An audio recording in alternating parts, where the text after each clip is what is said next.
Welcome to Fire and Water, the podcast, coming of age in this age, where we seek to cultivate wise leaders one show at a time. We are your hosts. I'm Quanita Roberson, and this is Tenneson Woolf. And today we'll be talking about departures. Tenneson, we are right now in our second Fire and Water cohort, and then thick in the middle of the departure as we get ready to invite in a new group of cohorts in August. And one of the things that I've been struck by in thinking about the departure is, each time we go in again. And so I've really been feeling myself in this place of departure with this group, kind of in alignment with where we are with this group in our own journeys. And thinking about this new journey coming in, and if that'll mean that we're in that layer of it with them too, and what the departure looks like when it's doubled up, I guess.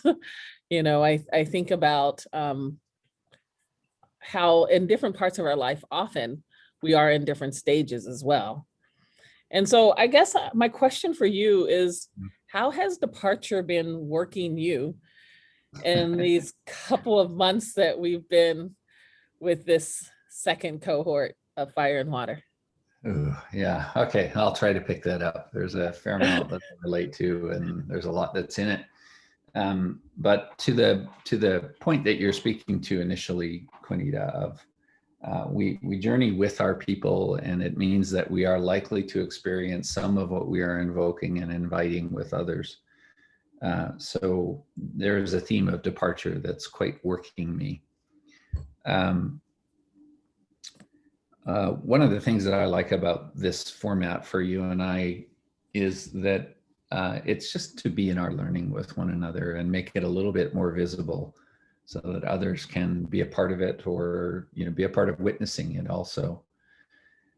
When I go departure, I think there's a couple of things that I'll start with. One that has become a little fresher for me, which is naming part of the departure story. I had a friend remind me of Joseph Campbell and his teachings, and one of them was to say that Joseph Campbell would say was, there's only one story, and the story is the hero's journey, and then he names a few phases that go with that. And one of the phases, the first one, is about hearing a calling, and then the second one is about obstacles. I think he names it as obstacles, but it's where I feel the departure and the ordeals. You leave a set of circumstances, or you change a way of being, or you let go of a way of being. It might just be, Quanita, that when we humans give the slightest energy to the slightest of intentions, even to welcome a departure, welcome a release, welcome a messiness, even, because we're changing ways of being, changing the paths that we're on sometimes, that life has a way of showing up for us. I don't want to get too rigid with that, like it's less cause and effect-y to me, and there might have been a time when I felt like there was a certain God who was directing all of that. And I tend not to think that way. But there is this way in which all of these things show up. So the hero's journey, or the initiatory language that you and I have been using with our Fire and Water people, of departures, ordeals, and return, or in Joseph Campbell, it's hearing the calling, facing obstacles, receiving or developing gifts, and then return to community. I think that that's just such a useful general path framing and invitation for living in these times. Let me pull it down for a little bit, or try to pull it down a little bit. One of the departures that I made, and I would have never named it this way back in the day, when I'm a 20-year-old or early 20s, was that I left Canada, where I grew up. I left my hometown of Edmonton and the family system that was there, It was not one of those circumstances of I'm running away from something or I have to get away, but I was following a kind of calling, not completely planned, just like a strong enough feeling in my belly and in my heart. It, excuse me, it means that for me, that's like 35 years ago that I departed from a country. And of course, I've been back, but I've never lived back there again. And I departed from a system of friends. Mm-hmm. And just grew more distant grew apart in some of the distance. I've told you that earlier this week, I reconnected with one of those old friends in a way to just say hello and catch up a little bit with one another. Mm-hmm. And when I had that call with him, there was something so renewed in me to think back to this time of being young men together and, a group of others getting into trouble, doing dumb things. It was so powerful for me to go back to that kind of relationship. What's that got to do with departures? I've learned a few things along the way, but boy, there was something so, I don't even know what to call it, Quanita. Like, it was so deeply compelling to me. It's almost like in the phone call with my friend, I found something that I didn't even know that I was looking for. Yeah. But then let's not lose the reality, the truthfulness of it's in the departure that I found a lot of things along the way also, without even knowing exactly why. Mm. That to me is a little bit of following the calling, but as it pertains to departures, it just feels like, holy shit. When you sign up for the reality of a departure, that ain't just trivial, fluffy stuff. Oh gosh, I'm going to stop there. Well, one of the things that strikes me in you speaking about the departure is there has to be a departure for there to be a return. Mm-hmm. Like you couldn't have had that sweet return with your friend without there first being a departure. And I'm struck by, I've had just recently, that our family has enrolled back into a gym that we used to belong to when my kids were younger. And there is a coming back that has a sweetness to it, right? There's a remembrance of seeing the parents there with the younger kids, are remembering me there with my little kids, right? That are like 19 and 17 now. But there is a part of me, a part of my history that is held in those spaces. It's almost like time capsules. It's like these people or these places become time capsules for us when we've done a departure. Mm-hmm. The other thing I would say is, because I believe that we're all connected, I think there is a thing when you set to depart and you speak it, that then it puts other things in motion because we're connected to everything. Mm. And so, to me, that's what it means to be connected. That when I get really clear and I set off on a clear direction of a path, even when I don't know where it's going to lead me to, maybe especially when I don't know where it's going to lead me to, that then what happens is that it sets off a chain reaction in the universe that then sends to me what I need, those lessons that I need at that time in my journey that I didn't even know that I was asking for often, right? They come up and it's like, I didn't even know to ask for this. I asked for a learning, or I've asked for a growth, or I've asked to have clarity, or whatever form it takes itself in. Mm-hmm. I'm also struck by those three stages of the heroine's journey that Carol Pearson talks about. She actually talks about how she uses the term preparation, journey, and return. Mm-hmm. And I think that one of the things that I'm struck by is her first stage of preparation. She aligns with the ego. And then the journey, she aligns with the soul. And the return, she aligns with the self. Mm. And I'm struck by how at the beginning of this journey, and I'm witnessing this with some of our fire and water participants, there's this falling or breaking apart of that ego, the shadow ego of ourselves, Hmm. to start to make more room for, I think, the light ego of ourselves.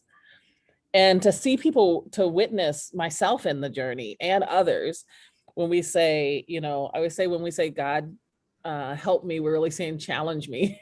And so these things start to show up. And oftentimes in this culture, we think that something's wrong when things start to fall apart.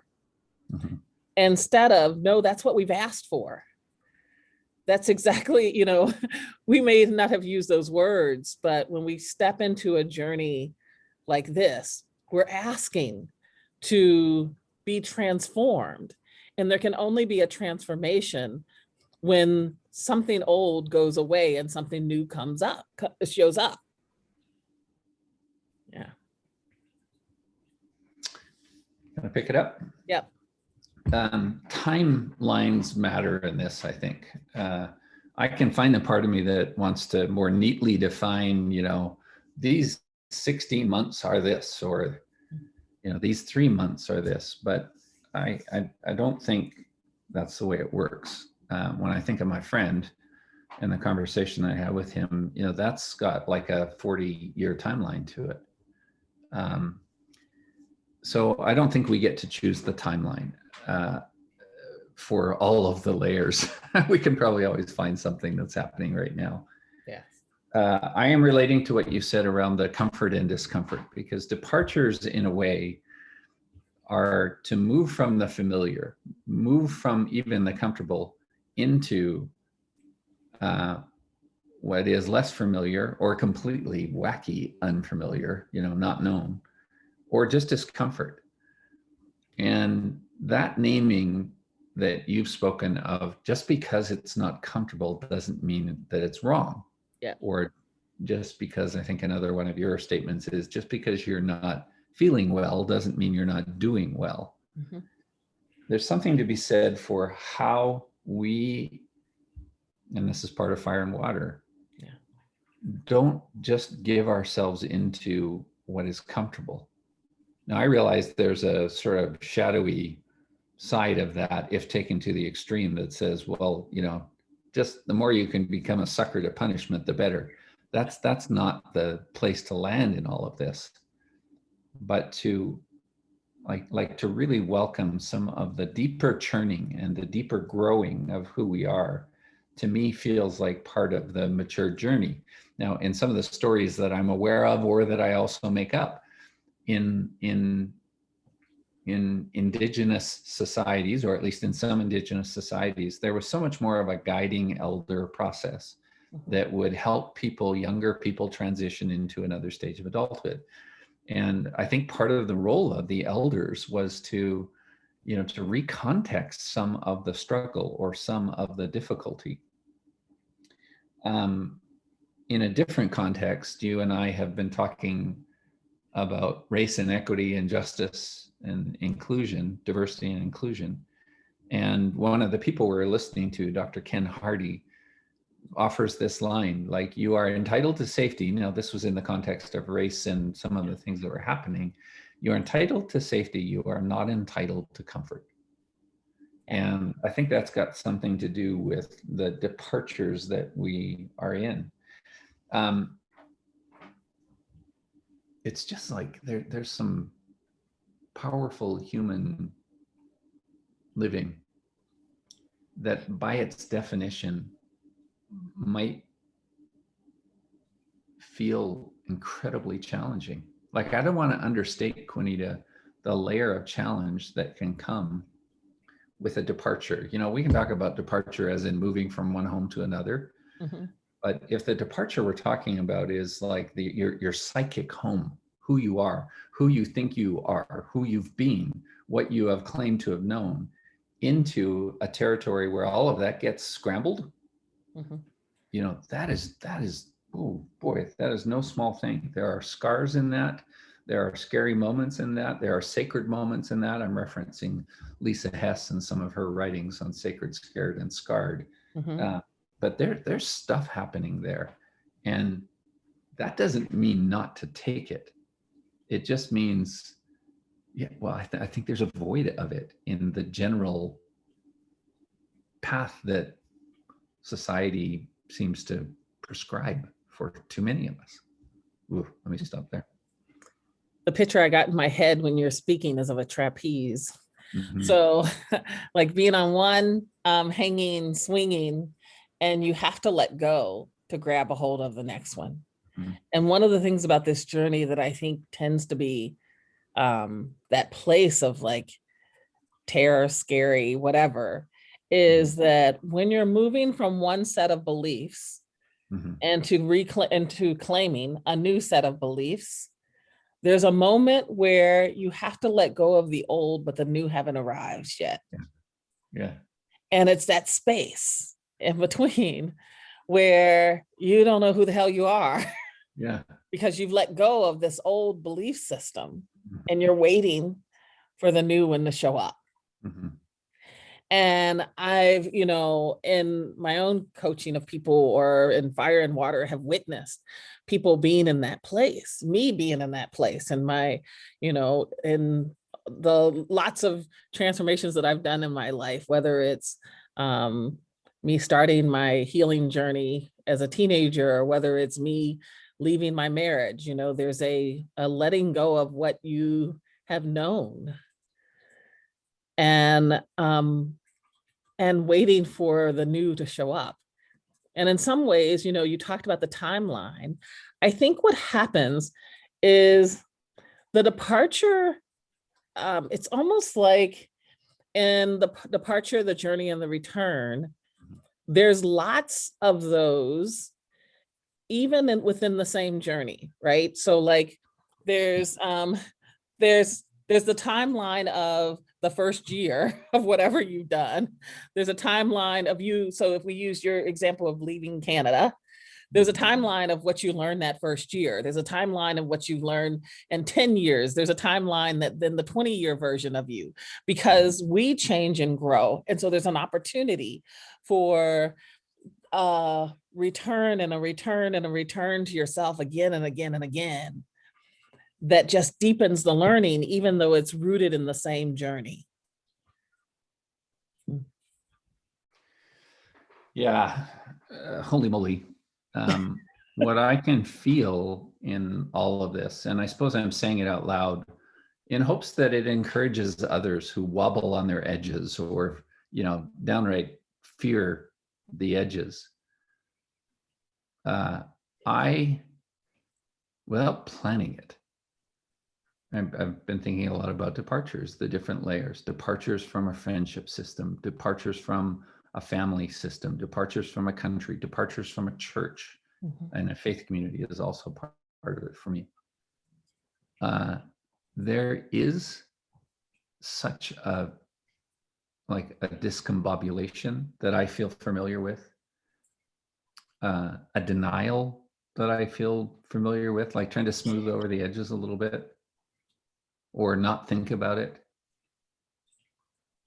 But I know, and if I go back to my friend, my reuniting conversation with my friend the other day, it's like our 30-ish years apart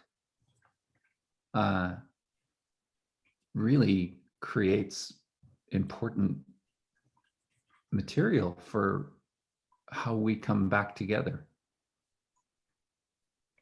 I think all of that is that I'm trying to find here in my own think out loud with you is there is a way that I think it just takes patience, doesn't feel like the right word, but such a surrender, such a patience, such a trust. Let me move it into that language also, a trust of an unfolding, a trust of a something, but it's not like it's not, there's no guarantee of a cute story here, but I think there is guarantee of powerful learning and medicine and gifts for any of us willing to give ourselves to the departures that maybe we only know inside of ourselves. We have to find inside of ourselves. Whew. I think also I would say just, that trust. Mhm. Um, Trust often to me is an action, not a feeling. Mhm. And that I think so often, because I dive into a lot of different things, we both do. And I think often people see that and think that trust or faith or whatever is there without the fear or even the terror, Mhm. just because, matter of fact, one of the things I've said about myself, if Mhm. I'm afraid, I'm probably more likely to do it than less, Mhm. because I know that it has something for me, because little shit doesn't scare me, don't scare me these days. It's like the big things that I really, so I know this, I've learned fear as an invitation and not as a warning. Yeah. And so, it doesn't mean that I don't feel the fear. It just means that I don't let it make my decisions for me. Yeah. I think part of my interest in sharing this, I mean, you and I will engage Yeah. in this conversation before this recording and after this recording. But I think part of the interest for me is for just encouraging for any of us Yeah. that feel the challenge on the edges with even the notion of a departure or a transition or a crossroads, you know, how needed, how, I mean, I think this is some of it for me, how needed it is for many of us as human beings to be willing to take that journey, like an alternative of just more numbing at scale so as to stay in status quo, whatever that is. That's not a super good path. that feels like a weird, yeah, well, a numbing of who we are as human beings. I think I want to say that I hold more hope for who we become in these necessary moments of change. That somehow illuminates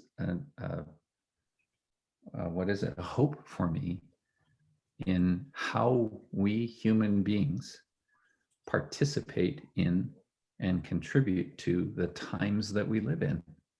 That isn't just more of the old stuff that has already gotten us into a pile of numbness. Oh, geez, I don't know how to say that. I would say, as we're inviting people to consider applying for this next fire and water cohort, Yeah. for me, we're talking about how um, challenging the journey can be. And I think that's important. I think in our culture, we like to glamorize even the spiritual walk and the spiritual journey. And that feeds into this idea, when things start to fall apart, that people are doing something wrong, instead of, Right. no, this is what it's supposed to be. This is what it looks like. This is the journey. Mm. And I think what I would want people to hear is, yes, it is challenging. And for me, that it's been so worth it. That at the end of the day, what I've learned and the life that I get to live, like the awakened self that I get to experience at the end of each of these journeys, are so worth uh, the ordeal that we go through, that I've gone through. And I think also, as I've entered in more and more, each time it becomes easier, because I know the ordeal isn't for nothing. I know that it comes with gifts and privileges, and it doesn't just come by itself, you know? And so I would want them to hear that as well. That helps pull it back to me. Thank you, Quanita. The one added phrase that shows up for me, thinking of fire and water and thinking of another group coming in and thinking of the group that's already in there, is that I feel a very deep love for these people. and a deep love that is so much more than a program, with steps and things. So I recognize that grows in me, and I think we need some love to carry us through these journeys. Yeah. So I think that's what I have for today. Thank you for the conversation. Yeah, thank you. Thanks for listening today. Thank you for your support. Thank you for your practices and commitments to wisdom and coming of age. If you wish further information, our shared website is Fire and Water Leadership at weebly.com. And my website is nazuzu.com. And you can reach Tenneson at www.tennessonwolf.com. Thank you.